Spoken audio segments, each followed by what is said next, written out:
कुरान के जो अल्फाज है वो हमारी ज़िंदगी की पूरी ज़िंदगी के रिसर्च है। तो यहाँ पर जो अज़ान का मकसद है वो इंसानों की मदद करना है। और पहली बात तो अज़ान जो है सारे मज़हब के अंदर है और सारे ज़बानों में है। तो ये एक सिर्फ़ और सिर्फ़ ये अरबी मज़हब के अंदर ही है, ऐसा बोलना ये भी गलत है। तो कुछ लोग अरबी ज़बान और संस्कृत ज़बान के बीच में कन्फ्यूजन पैदा करके लोगों को ये दिखाना चाहते हैं कि ये सिर्फ़ अरबी ज़बान में ही है, संस्कृत ज़बान में नहीं है।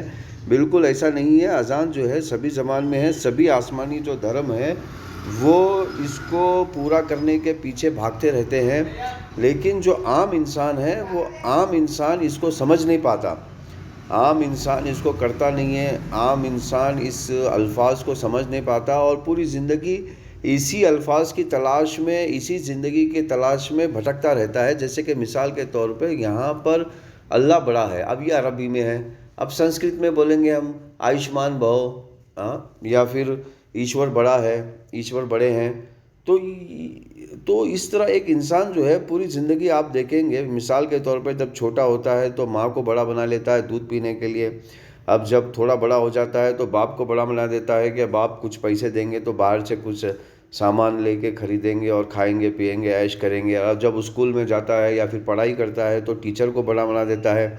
और जब बाहर कमाने निकलता है तो मालिक को बड़ा बना देता है। और जब शादी हो जाती है तो बीवी को बड़ा बना देता है। अब बीवी को बड़ा बनाने के चक्कर में अपने माँ बाप की बुराई और अपने ख़ानदान की बुराई करने लगता है, ताकि बीवी को महसूस हो कि भाई अब तू ही बड़ी है, मतलब जो पीछे बड़ा था उसको मैंने छोटा बना दिया, अब तू ही बड़ा है।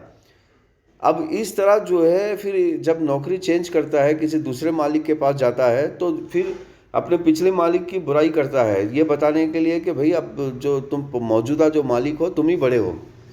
तो इस तरह उल्टी सीधी हरकत जो है पूरी ज़िंदगी सच को झूठ, झूठ को सच, अच्छा को बुरा, बुरे को अच्छा बनाते रहता है और इसी तरह पूरी ज़िंदगी गुजारता है। जब वो ईश्वर के पास पहुंचता है तो उसे पता चलता है कि मैंने ज़िंदगी के मतलब जो हसीन पल है, ज़िंदगी तो मैंने जिया ही नहीं है, सिर्फ इसके पीछे भागा है, उसके पीछे भागा है। अब आप एक एग्जांपल देता हूँ, उससे आप समझ सकते होगे। जो लोग पॉलिटिकल पार्टी में रहते हैं, आपने देखा होगा कभी इस पार्टी में जाते हैं, कभी इस लीडर के पीछे भागते हैं, कभी उस लीडर के पीछे भागते हैं।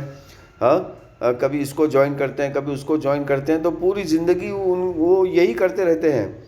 तो यहाँ पर ईश्वर हमें बताना चाह रहा है कि इस तरह अपनी ज़िंदगी को बेकार मत बनाओ। ज़िंदगी में और भी तुम्हें ज़िंदगी जीना है, ज़िंदगी जियो। फैमिली के साथ ज़िंदगी जियो, नेबर के साथ ज़िंदगी जियो, भाई बहनों के साथ ज़िंदगी जियो, वाइफ के साथ, बच्चों के साथ ज़िंदगी जियो। ज़िंदगी जीने के बदले तुम क्या कर रहे हो, इसके पीछे उसके पीछे भाग रहे हो और ज़िंदगी को वेस्ट कर रहे हो। अब इसी तरह दूसरा जो पहलू है मोहम्मद रसूलुल्लाह का, वो ये है कि देखिए हर आदमी जो है अब काम करने के लिए एक प्रोसेस से गुज़रना होता है।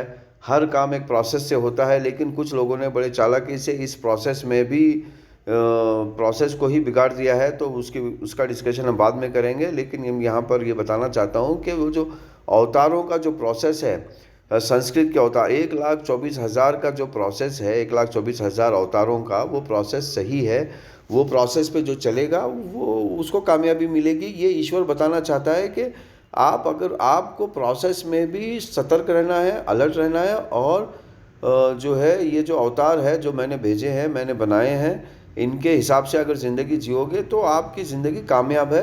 जैसे कि संस्कृत के अवतार राम है, कृष्ण है, अर्जुन है, ये मशहूर है। लेकिन संस्कृत के 1,24,000 पैगंबर में मैं समझता हूँ 1,00,000 पैगंबर तो संस्कृत ज़बान के ही होंगे।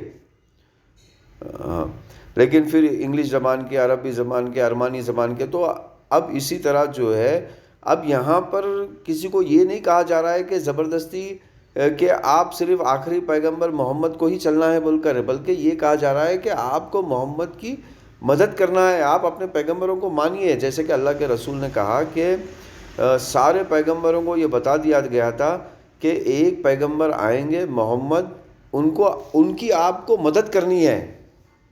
तो अब यहाँ पर सारी जितनी भी कम्युनिटी है, वो जो प्रोसेस है, मोहम्मद का जो प्रोसेस है वो सक्सेसफुल है।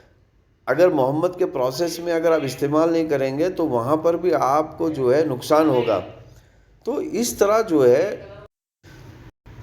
तो इस तरह आपको बताया जा रहा है कि आप ज़िंदगी जो जी रहे हो, उस ज़िंदगी को अच्छा बनाना है तो ये एक सिंपल तरीका है, जुमले कम हैं और पूरी ज़िंदगी इसी जुमलों के पीछे भागते हो, फिर इसी तरह जो है फिर सलाद की तरफ आइए और फिर कामयाबी की तरफ आइए। तो हम जो ज़िंदगी जीते हैं, हमारी सोच की ज़िंदगी जीते हैं। अगर हम हमारी सोच में कंट्रोल रखें तो हम दूसरों को तकलीफ़ नहीं देंगे। जब दूसरों को तकलीफ़ नहीं देंगे तो प्रॉब्लम नहीं आएगी।